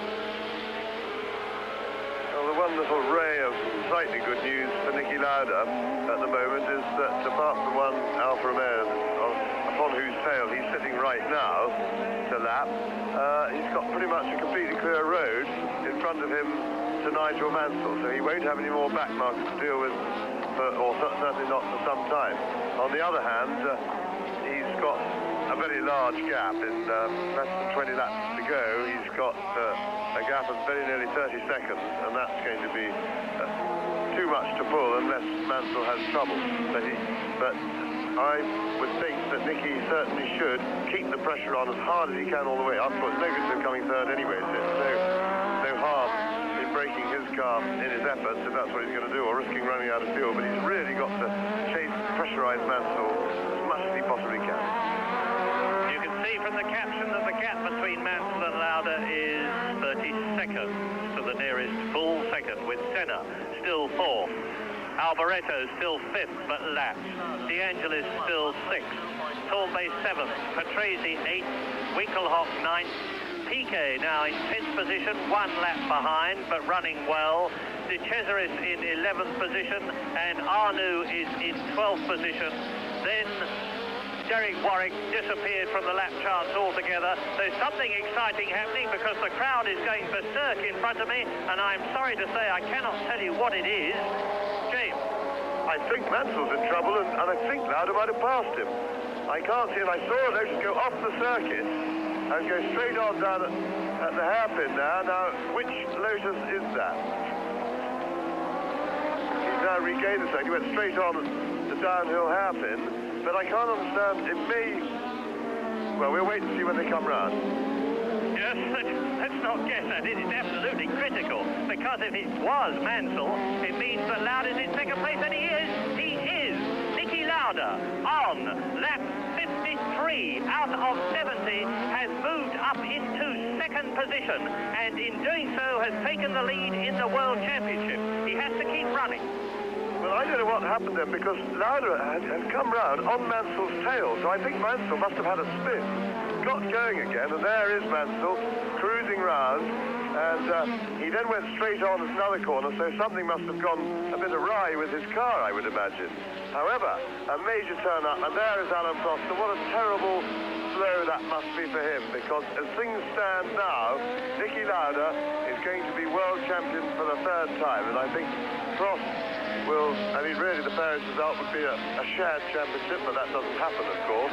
And there goes Nigel Mansell limping in. He's got blood in his tires. And we'll have a look, see what they do to the car when he comes in, because I think he must have already had one spin, because Lauda had been on his tail as they went past around the back of the circuit. He then overtook him, and after that, Mansell it was who went straight on at the downhill hairpin. So, sorry and sad end for Nigel. He's going that slowly that I would think there's something wrong with the car, because otherwise he'd be whizzing in to change tires.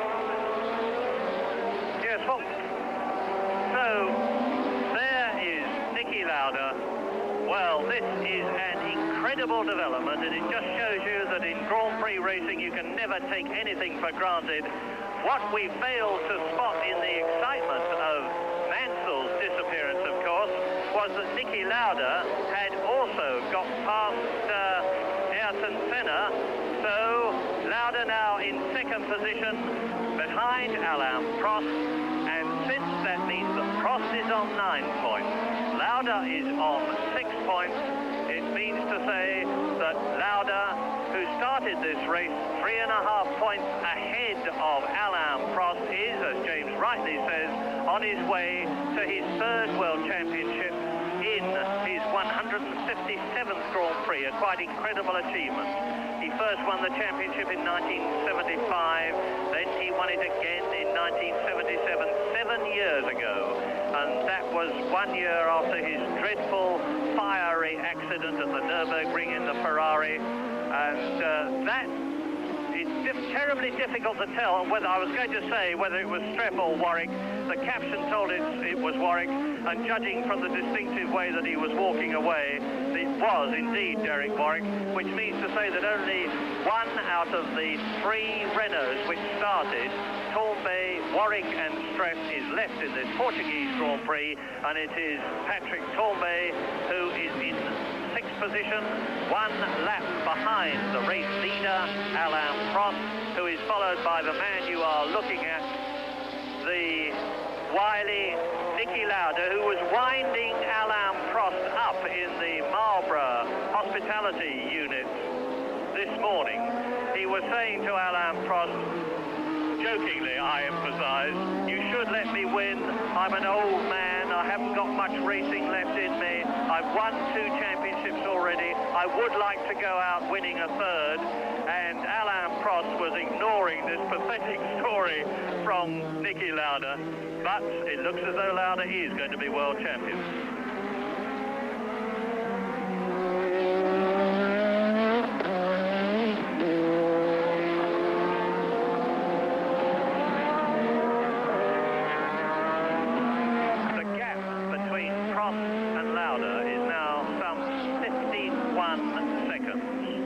Which is a measure of the dominance of Alain Prost in terms of speed, but it's a measure too of the determination of Niki Lauda, who, let us not forget, has come up from 11th on the grid to 2nd in the race.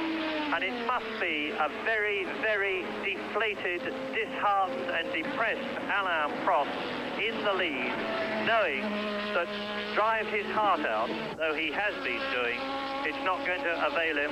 And for the 2nd year in succession, if the race finishes with himself and Lauda in their current positions, he's going to lose the World Championship and finish 2nd. He's been trying for that World Championship for 4 years now, in the Renault team and now in the McLaren team, and it looks as though the championship is going to be won by half a point for the first time in the history of the series, which began in 1950, with Lauda on 72 points and Prost on 71.5 points. And if you wonder why the half points have crept into it, you will recall that the appallingly wet Monaco Grand Prix, which was the 6th in the series of 16, was stopped short, as a result of which only half points were awarded. And Alain Prost, who won the Monaco Grand Prix, got for that win 4.5 points. Niki Lauda then on his way. He is on lap 57. It is a 70-lap race. His problem now is simply to keep the car going. Senna is 3rd. 4 points for Ayrton Senna. If he finishes where he is, he will be leaving the Toleman team on a very high note indeed. Michele Alboreto is in 4th place, and well in the points again for Ferrari, because Alboreto, who won in Belgium, was 2nd in the last Grand Prix but won at Monza. He was 2nd at the Nürburgring. He had a 3rd place in Austria, and it's going to ensure him a 4th place in the World Championship. Indeed, with Elio De Angelis, and I'm just checking, yes, I think De Angelis, who's currently in 5th position behind Alboreto, will just maintain his 3rd position in the World Championship behind Lauda and Prost, although it's going to be a very close thing. Noch tun muss, die letzten Runden in diesem Grand Prix von Portugal, den McLaren auf der Straße zu halten, ins Ziel kommen, den 2. Platz zu retten, dann kann ihm nichts mehr passieren. Ladedruck, wie gesagt, 2,2. Lauda wird sicher gescheit genug sein, um den Ladedruck wieder etwas zurückzudrehen, um das Risiko weiter zu verringern. Die Takt-Turbomotoren, die Porsche gebaut hat, fast das ganze Jahr über gleich. Nur ist man ab dem französischen Grand Prix in Dijon mit der Verdichtung etwas zurückgegangen.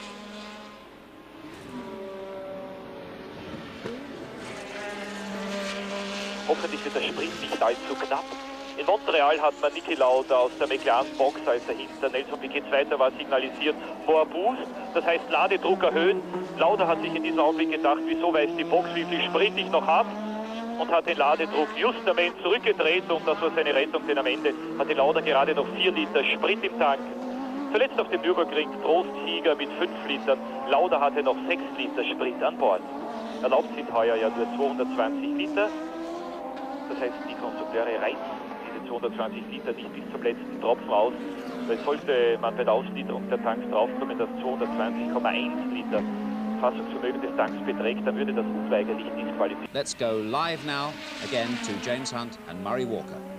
Yes, indeed. Nigel Mansell, after driving an absolutely magnificent race and looking as though for the first time he was going to achieve a second place in his last drive for the JPS Team Lotus team, had brake trouble, and on lap 54 we suddenly had the crowd standing in front of us. A roar of approval went up because Niki Lauda is very much the man that they like here. And it meant that, sadly, Nigel Mansell was out. Lauda was passed. You're looking at Lauda now, who's being passed by Stefan Johansson. But I suspect, and I emphasise suspect, that that is because Lauda is now driving a very tactical race. Yes, in fact, he slowed right up, and so has Alain Prost. They've taking it quite easy. In the meantime, Nelson Piquet, who had that spin on the first lap of the race, has come right the way through and is threatening to get into the points. He's up to 7th place. But the two McLarens, Lauda has some 20 seconds to spare on Ayrton Senna, who's in 3rd place, and I'm quite sure that he'll ease up as much as he can, let Senna get a bit closer, as Alain Prost is indeed doing at the front. The two McLarens certainly won't want to overtake each other. There's no point in doing that. All they've got to do, what Niki has to do, is to keep Senna at bay, and he's got that nice cushion. And once again, it looks as though we're going to see this incredibly successful, crushingly dominant McLaren team of Prost and Lauda finishing 1st and 2nd in a Grand Prix. It will be the 12th McLaren win out of 16 races, and there's never, ever been constructor dominance of this magnitude before in the history of the World Championship Series. Alain Prost is still some 40 seconds ahead of the race, second place man, Niki Lauda, and we're looking at him now, and that is an indication of the speed superiority of Prost, but it's not going to have been enough. And it must be a very sad, deflated, disheartened, depressed Frenchman in the leading car's cockpit, because even a 7th victory in a year to equal the record of Jim Clark years ago in the Lotus is going to be no consolation for Prost, who's now got the Brabham BMW behind him, because that victory will not have been enough to win him the World Championship. If Lauda can finish in 2nd position, he's going to win the World Championship for the 3rd time in his career by the closest ever margin in the history of the series, by half a point, because he would have 72 points to Prost 71.5, and the reason for the half points, of course, is that the appallingly rain-short Monaco Grand Prix resulted in only half points being given to everybody in the first 6.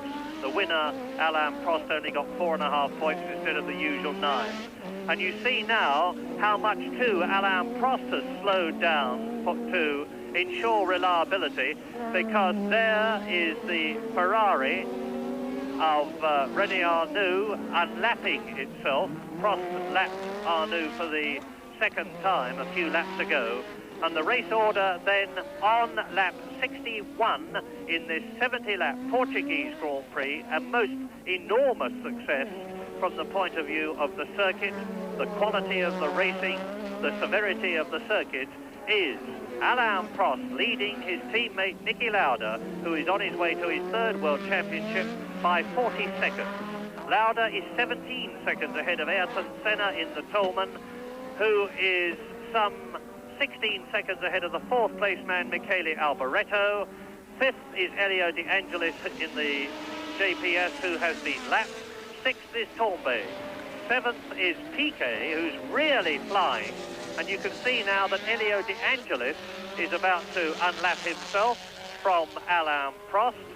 And in 8th position, it's Riccardo Patrese. 9th is Manfred Winkelhock, going well in his first drive in the Brabham BMW. 10th is Andrea de Cesaris. 11th is René Arnoux, who we have just seen. 12th is Stefan Johansson in the Tolman, who is now 2 laps adrift. And there have been a lot of retirements.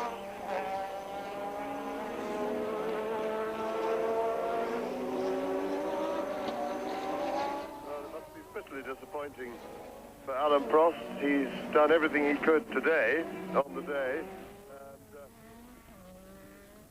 He's out there winning the race, and things have worked out behind him in such a way that as of this moment, Lauda, if they both hold position, of course, is going to win the championship. But I think, if anything, he'll be regretting one or two errors he's made early in the year, particularly in Dallas, where he spun off almost within sight of the end of the race, certainly after 2/3 distance, when he was leading with a little lead, didn't even have to win that race, wasn't under any pressure other than the fact that, of course, the conditions there were difficult. The track was breaking up, but other people didn't do it. And, of course, again in Austria, where he hit oil, again, he had mitigating circumstances, but once again, the Piquet and Lauda, who were right with him at the time, didn't go off. So that is really... He seems to be a bit jinxed, poor Alan Prost, but on the other hand, he has made some of these mistakes himself, and it's the 3rd year running that he's been right up there for the championship and not quite made it, and really that must be a little bit disheartening. However, there's plenty of future for him yet, and I'm quite sure he'll be fighting back next year, and he's really done, by and large, a very good season. It's just these funny little mistakes, but I don't think he's going to make them in the future. I think he's probably got the message by now, but it must be absolutely bitterly disappointing for him. Nicky, of course, has still got to get the car to the finish in one piece, but McLaren's have been pretty good at staying in one piece this year, and he's taking it very easily to conserve the car, watching only Senna, who's now about 15 seconds behind him, so that's still a comfortable cushion. And if he can just get it round these last few laps, then Nicky will win again at the expense of Prost. But at the same time, Prost's had a marvellous season. It must be a bit galling to win 7 Grand Prix in a season, equaling the all-time record, and still not win the championship. But then, c'est la vie, as they say. Niki Lauda has got to be terribly careful. He will know, because he will have had pit signals from Steve Nichols, his race engineer, telling him that he's in 2nd position and what the gap is between himself and Prost. And what he must not do under any circumstances now is to get fouled up with tail-enders or midfield men that he's lapping and risk being pushed off the circuit. That would be bitter gall indeed to lose the championship under those circumstances. He's now up with Patrick Tambay in the Renault and indeed goes past him. And Tambay is in 6th position and had already been lapped. So, by Prost, that is. And Niki Lauda then is now 28 seconds behind Prost. It's quite obvious that Prost has backed off, or is backing off, a lot more than Lauda, because the gap was 40 seconds not so very long ago between Prost, the leader, and Niki Lauda in 2nd place. It's now down to 28. Lauda is gaining fast. He can see Nelson Piquet behind him. That may be worrying him, because there is the Brabham BMW of the reigning world champion, because until these last few laps of the Portuguese Grand Prix have been reeled off, the world champion is still the 2nd of these 2 drivers, Nelson Piquet in the Brabham BMW, who achieved his championship in the last race of 1984 in South Africa by beating, ironically enough, Alain Prost, who is going to have been beaten for the World Championship here in the last race of 1984. So the 1983 champion chasing the 1984 champion designate, Niki Lauda. And Prost is now 25 seconds ahead, and a great puff of smoke from... I missed it. Oh, it's one of the Ocellos. It's one of the Ocellos. And my goodness, it really has blown up in the biggest possible way. It's Ginzani's Ocella. And Piquet, ahead of Patrick Tambay, is going very quickly indeed. I'm sure that Nelson Piquet is the fastest man on the circuit, because in passing Patrick Tambay, he's now up into the points. Nelson Piquet is now 6th, having had an appalling start. And you can see there Ghinzani's Osella, which has been rapidly pulled off the circuit. And the Portuguese officials have done extremely well here. They have not had a Formula One Grand Prix to contend with since 1960, when it was won, not at this circuit, but it was won by Sterling Moss. And they haven't had a race of any magnitude here for 7 years. So they've done extremely well to get the circuit into the condition it's in and to be able to police it as well as they have, with marshals and firemen and all the other officials that are needed at a World Championship Grand Prix. And now we look at Alain Prost, who's closing up on Elio De Angelis, who is in 5th position behind Michele Alboreto. De Angelis is going to finish 3rd in the World Championship. A long, long gap, though, between himself and what looks like being the 2nd place man in the championship, who is right behind him in the race, Alain Prost. And we are on lap 66. In a race which has had all sorts of excitement, let's cast our minds back over it. And I remind you that it was started with a quite magnificent charge by Keke Rosberg, and there's the dead car park. That's the Osella of Ghinzani, having joined Bootson's arrows of the car in front of it, which I missed, to be honest. And however, there's the race leader. You can't miss him on this circuit. There's a large crowd, but not an enormous crowd. And the gap now between Prost and Lauda is down to 23 seconds, with 5 laps to go, including the 4 laps now, because Prost has just completed his 66th lap in this 70-lap race, and the gap between himself and Lauda is 24.186 seconds. 20 seconds between Lauda 2nd and Senna 3rd, 6 seconds between Senna 3rd and Alboreto 4th, and as you saw, some 37 seconds between the next 2 men. And De Angelis, who's driven superbly and extremely reliably in his JPS Renault-powered car, on his way to yet another points win position, of which he's had so many. De Angelis has had 4 third places, 3 fourth places, 2 fifths, and a 6th, plus a 7th just outside the points, and richly will have deserved his 3rd place in the championship. He's going on in the JPS team next year, but to accompany a new teammate with Nigel Mansell having moved, there is Niki Lauda with Nigel Mansell having moved to Williams next year. Elio De Angelis is going to be joined in 1985 by Ayrton Senna, and that will be a very formidable combination. Prost, and behind him is Johansson. Johansson, who is 2 laps behind the leader, whereas De Angelis is 1 lap behind the leader, who has now completed 67 laps, who therefore just has the 68th, 9th and 70th laps to go, as has Niki Lauda at the end of the closing stages of a memorable race, which is the last in a series of a very, very memorable World Championship of 1984, dominated by the red and white cars of number 8 there, Niki Lauda, and number 7, his teammate Alain Prost, who have not only crushingly won for McLaren the Constructors' Championship with more than double the points of Ferrari, who are going to finish 2nd in the Constructors' Championship, but who between them will have won 12 out of the 16 World Championship Grand Prix of this year, and there's never been a record like that.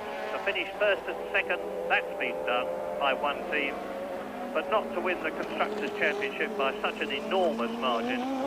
And in the process, of course, Niki Lauda has become the highest World Championship points scorer of all time. At the end of this race, if he finishes where he is now, in 2nd position, he is going to have scored, in his meritorious career, 406.5 points to shatter the previous record, that of Jackie Stewart. A comparatively clear circuit. They've all slowed right down now with only 2 laps to go very shortly for Prost, the leader, and then Niki Lauda. As we see coming towards us, the Tolman, there is De Angelis, who has still not been caught, but he hasn't been passed by Prost, and I'm sure he's not going to be passed by Alain Prost. James, do you think that with Prost having won almost 7 Grand Prix, but still leaving the World Championship to Lauda, who will have won 2 less races, this is any sort of a criticism of the World Championship points arrangement? No, I don't. I honestly don't think so, Murray, because it's a fair split after all. A win is worth more than twice as many points as third place. It goes 9, 6, 4, 3, 2, 1, and it's been criticised in the past. Other scoring systems have been suggested, but it does reward a win with 3 more points than second. And if you lose a race just in second place, you haven't done much worse than the guy who won it. No, I think generally it's a pretty fair system. You can never be completely fair, but it's about the best we can do. Over the line then goes Alain Prost, and that is to complete another. That is his 69th lap. So Alain Prost is on his way now, on his last lap, to win his 7th Grand Prix of 1984. But despite that, to lose the World Championship, to lose it to the most worthy adversary that you can possibly imagine, Niki Lauda, although in the process, 2 other, at least, notably quick, very determined and enormously successful drivers in Nelson Piquet and Keke Rosberg have lost their championship chances, and Rosberg was the champion in 82, Piquet in 83, because of machinery problems rather than driver problems. The top 4 drivers are undoubtedly Piquet, Rosberg, Prost and Lauda, and this year, thanks to the superb package that Ron Dennis, John Barnard and everybody else in the McLaren team have put together for their 2 men, the 2 McLaren drivers are going to have finished first and second in the championship, have won 12 out of 16 of the races, have won the Constructors' Championship by a record margin. Alain Prost within sight very shortly as he goes into the last series of bends and now into the last right-hander to cross the line and take the checkered flag to win in Portugal. But ironically and very, very sadly from his point of view, provided Niki Lauda appears in the next 15 seconds or so, and there he is. There is the world champion of 1984 for the 3rd time in his magnificent career, Nicholas Andreas Lauda, number 8 in his 157th Grand Prix. He shakes his fist in exultation because when I talked to him earlier, I really don't think he thought, even Niki Lauda, determined as he is, that he could make up that 9 places deficiency on the grid with himself in 11th place and Alain Prost in 2nd place on the starting grid to come through the field and finish high enough to take the World Championship. But he's done it. He's proved himself in the process one of the very greatest racing drivers of all time, no matter how you measure achievement.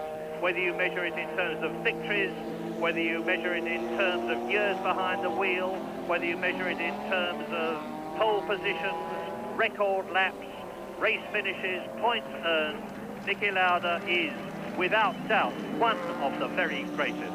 Hats off to Alain Prost, of course, for beating Lauda, and to Ayrton Senna, who in the closing stages of the race, and there are the first 3 together, in the closing stages of the race, we didn't see much of Senna driving magnificently in his Tolman Hart, taking 3rd position with Alboreto in 4th place, with Elio De Angelis in 5th position, and with Nelson Piquet finishing in the points in 6th place. Well, we'll remember the Portuguese Grand Prix of 1984 for a long, long time. We've been very, very lucky that the World Championship has gone down to the last race in the series for the last 3 years, at Las Vegas the year before last, in South Africa last year, in Portugal this year. And in seeing Lauda do it, we've seen history being made, because Lauda's World Championships now spread from 1975 to 1984, almost a 10-year gap. He's done it. It's been a great Portuguese Grand Prix. We've got a new world champion and a very, very worthy winner. Menschen registriert. Ein Idol für Millionen, nicht nur für Motorsportfans. Niki Lauda zum 3. Mal in seiner Karriere Weltmeister. Nach dem turbulentesten und misslungensten Training, das er in seiner Formel-1-Karriere, glaube ich, jemals erlebt hat.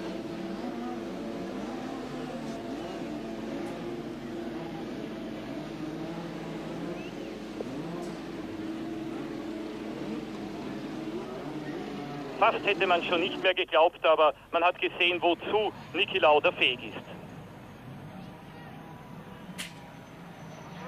11. Startplatz, 2. Platz im Ziel. De Cesare ist vor ihm, der ATS von Gerhard Berger.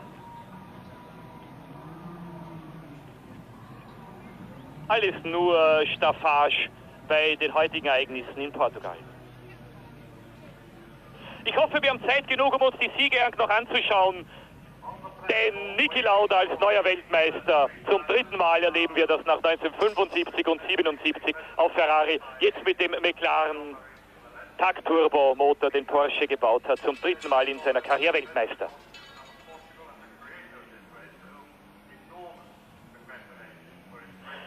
Eine Weltmeisterehrung gibt es heute noch nicht. Die offizielle Ehrung wird erst Mitte Dezember in Paris stattfinden bei der offiziellen Preisverteilung der FIA, des Automobil-Weltverbandes. Prost gewinnt den großen Preis von Portugal nach 71 Runden, eine Aufwärm- und 70 Rennrunden mit 1,41,11, 7,53 Tausendstel Sekunden, 13 Sekunden für Niki Lauda, 20 für Senna und Alboreto, deren Duell um den 3. Platz also noch relativ knapp entschieden wurde. Hier haben sie es, Niki Lauda mit einem halben Punkt Vorsprung auf Alain Prost, Weltmeister. 3. De Angelis, 4. Alboreto, 5. Piquet, 6. Arnoux, 7. Warwick, 8. Rosberg, 9. Senna und 10. Menzel, den wir vielleicht noch nie so gern gehabt haben wie im heutigen Rennen, als er wegen eines Bremsdefekts an 2. Stelle liegend ausgeschieden ist.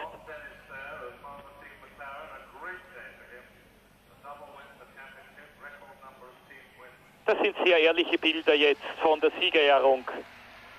Prost als Sieger, Lauda als Weltmeister. Und Palestre deutet ruhig, ruhig.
Ein Franzose muss immer 20% besser sein als seine Gegner, hat der französische Sportminister einmal gefordert, aber einer war in diesem Jahr besser. Niki Lauda, Supermann Niki Lauda. Er ist der Größte. Die Hymne für das siegreiche Team McLaren. Das sehen Sie, FIA-Präsident Fürsten Netter nicht aus Deutschland.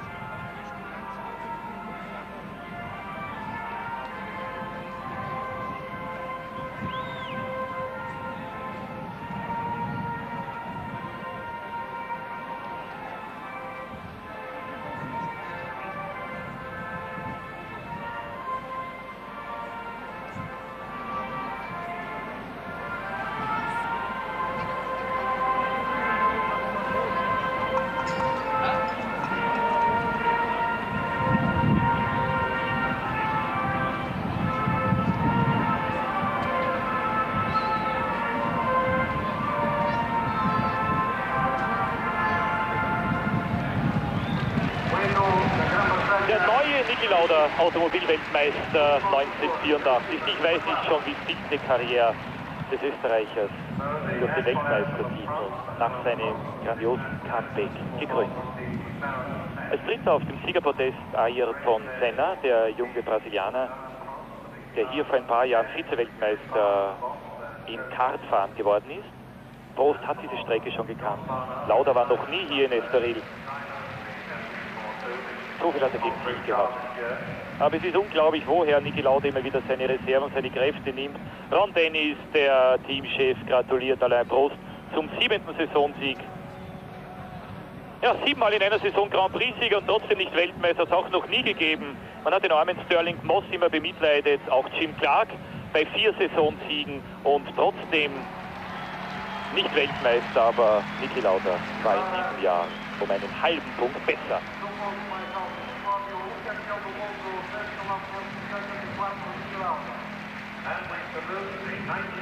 Lauda hat Ostern ist die Positionen gewechselt, das ist eine provisorische Weltmeisterehrung. Erster Lauda, zweiter Prost. Die McLaren-Ingenieure haben schon seit spätestens Monza gesagt, hoffen wir, dass das Team im guten Geist zusammenbleibt und dass im nächsten Jahr dann der Fahrer, der heuer Zweiter wird, Weltmeister wird. Dass wir die Saison 1985 so beginnen können, wie 1984 geendet hat. Zum 3. Mal Weltmeister Niki Lauda, aber seine Geduld ist sicher noch lange nicht zu Ende und es wäre durchaus vorstellbar, dass Lauda noch 1, 2 Weltmeistertitel dazu gewinnt. Aber Sie wissen ja, statistische Dinge sind ihm auch im Augenblick des Triumphes völlig egal. Das ist die Champagner-Dusche für Ron Dennis, auch für John Barnard, den Konstrukteur des Wunderautos McLaren, das von 16 Grand Prix-Rennen nicht weniger als 12 gewonnen hat. Turbulente Szenen bei der Weltmeisterfeier und jetzt gratuliert Ayrton Senna Niki Lauda zum Weltmeistertitel.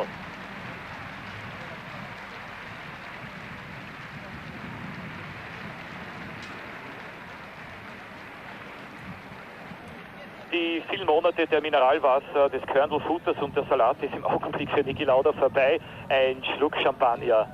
Und das ist Mansour Ogier und Marlene Lauda ist rechtzeitig aus Ibiza gekommen, um Niki Lauda zum größten Triumph seiner Karriere zu gratulieren.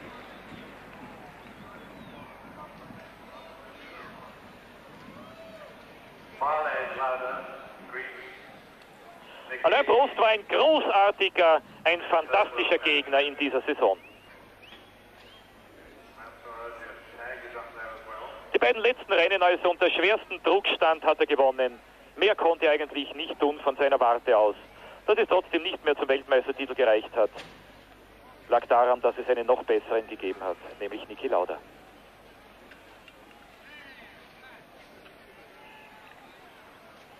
Das Superteam McLaren, Weltmeister der Konstrukteure, Doppelweltmeister bei den Fahrern. Lauda hat sehr hart für diesen Weltmeistertitel gearbeitet. Ich glaube, man sieht oft nur seine Rennen oder seine Erfolge, vielleicht auch die Ausfälle. Man sieht nicht die Knochenarbeit des Testens, man sieht nicht, wie Niki Lauda fast täglich irgendwo auf einer Rennstrecke unterwegs war. Man sieht nicht die vielen Defekte, Zweifel, die es gegeben hat. die wochenlangen Fitnesstrainings natürlich.